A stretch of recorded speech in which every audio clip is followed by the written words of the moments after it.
Peço aos irmãos que abram suas Bíblias em 1 João 5.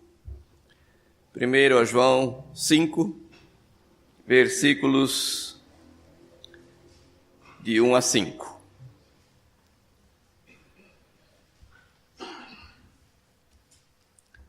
Nos diz assim a palavra de Deus: todo aquele que crê que Jesus é o Cristo é nascido de Deus, e todo aquele que ama o que o gerou também ama ao que dele é nascido. Nisto conhecemos que amamos os filhos de Deus, quando amamos a Deus e praticamos os seus mandamentos.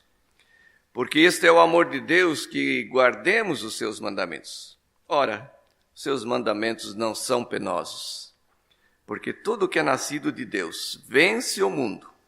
E esta é a vitória que vence o mundo, a nossa fé.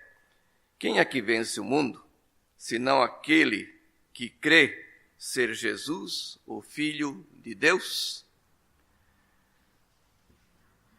Creio que os irmãos perceberam alguma coisa nesta manhã.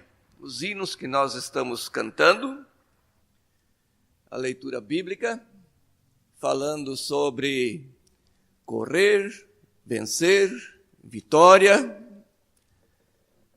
Nós estamos vivendo no país, nesses dias, o famoso momento olímpico.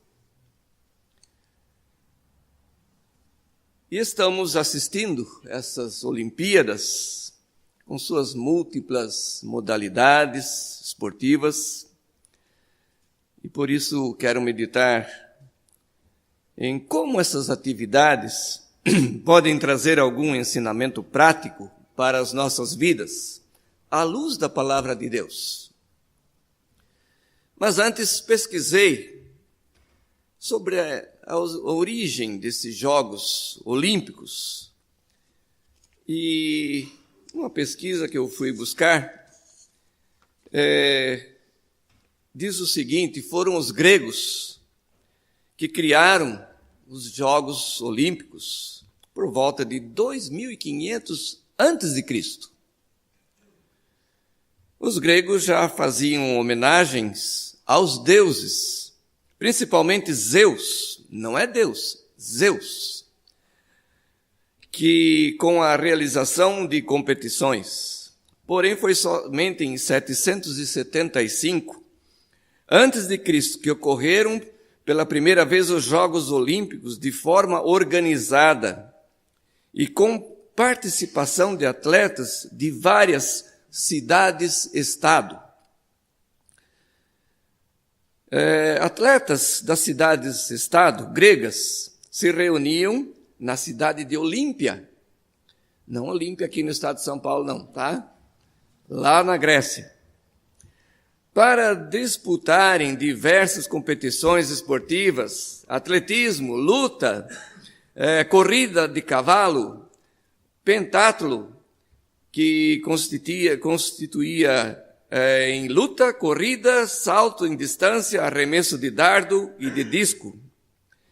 E os vencedores eram recebidos como heróis em suas cidades e ganhavam uma coroa de louros.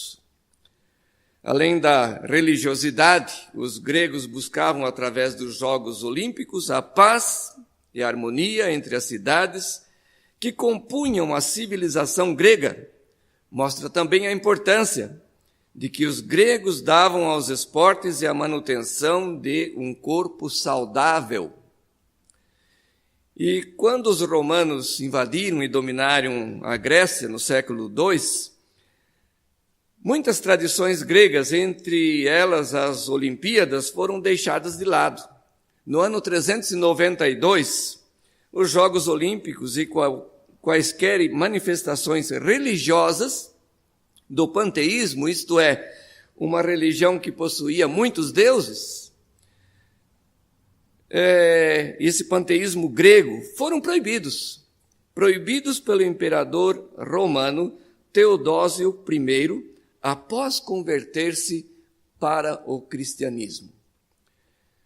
Na era moderna, em 1896, os Jogos Olímpicos são retomados em Atenas por iniciativa do francês Pierre de Fred, conhecido como Barão de Goubertin.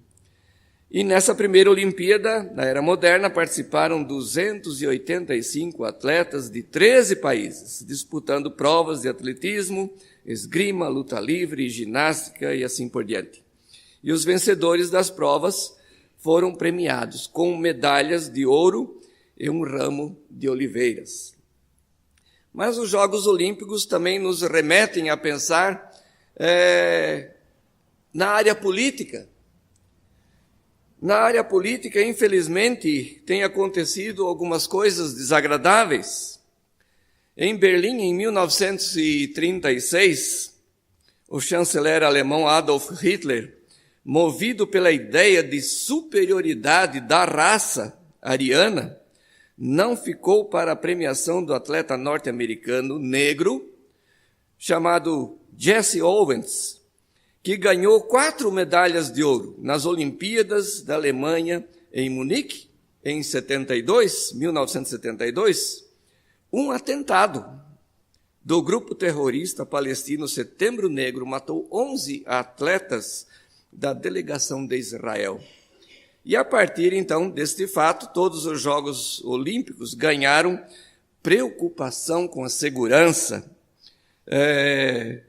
para com todos os envolvidos nos Jogos. Então, nós vemos aqui apenas uma pesquisa para nós entendermos de onde vêm esses Jogos Olímpicos. Nesses últimos séculos, foram criados vários dizeres que estimulam o ser humano a lutar, a ser vitorioso, como não há vitória sem luta. A melhor defesa é o ataque. O importante é competir. E muitas outras frases que surgem por aí. O apóstolo Paulo, ele conhecia bem as atividades esportivas dos gregos, como a corrida, por exemplo. Em 1 Coríntios 9, 24 e 25, ele nos diz: não sabeis vós que os que correm no estádio, todos na verdade correm, mas um só leva o prêmio? Correi de tal maneira que o alcanceis. Todo atleta em tudo se domina. Aqueles para alcançar uma coroa corruptível, nós, porém, a incorruptível. O apóstolo Paulo faz uma comparação entre os cristãos daquela época e as atividades que eram exercidas no atletismo não se combinavam, porque havia aquela premiação de ser coroado como vencedor, mas isto passa. Mas aqueles que corriam para alcançar as bênçãos de Cristo, as bênçãos que o Senhor nos dá, esses podiam correr tranquilamente, que esta vitória jamais seria esquecida por Deus. É uma vitória incorruptível. Gálatas 5, 7 diz: vós corrieis bem, mas quem vos impediu de continuardes a obedecer à verdade? Então, nessas passagens, nós temos que avaliar o esforço daquele que corre para que possa chegar ao final da corrida e, de preferência, em primeiro lugar. Na antiguidade, apenas um atleta, um corredor, ganhava o prêmio. Aquele que era considerado o vencedor.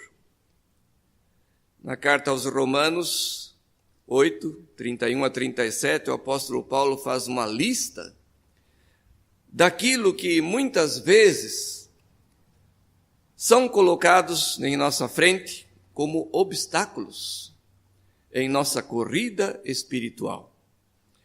Versículo 33 diz: os acusados dos eleitos de Deus. Aliás, os acusadores. São obstáculos, são acusadores.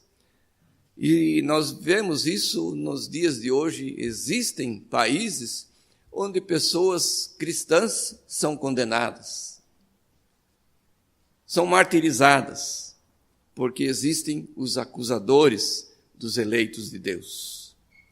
Versículo 34 de Romanos 8 diz: os que condenam os eleitos de Deus. Há aqueles que condenam, não só acusam, mas também condenam os eleitos de Deus. E o versículo 35 de Romanos 8, aqueles que querem nos separar do amor de Deus. E ele continua dizendo, como a tribulação, ou angústia, ou perseguição, ou fome, nudez, ou perigo, ou espada. Mas também o apóstolo Paulo diz que esses obstáculos, eles podem ser vencidos. Versículo 37, ele diz: em todas estas coisas, porém, somos mais do que vencedores, por meio daquele que nos amou. Toda a equipe tem um treinador, que de todas as instruções, dá todas as instruções necessárias para que o atleta consiga um bom desempenho no esporte ao qual ele está defendendo. Nós diríamos, nós temos um treinador que nos deixou todas as regras essenciais, das quais a principal é a fé em nosso Senhor Jesus Cristo, como nós lemos nos versículos 4 e 5 de 1 João. Porque todo que é nascido de Deus vence o mundo. E esta é a vitória que vence o mundo, a nossa fé. Quem é que vence o mundo?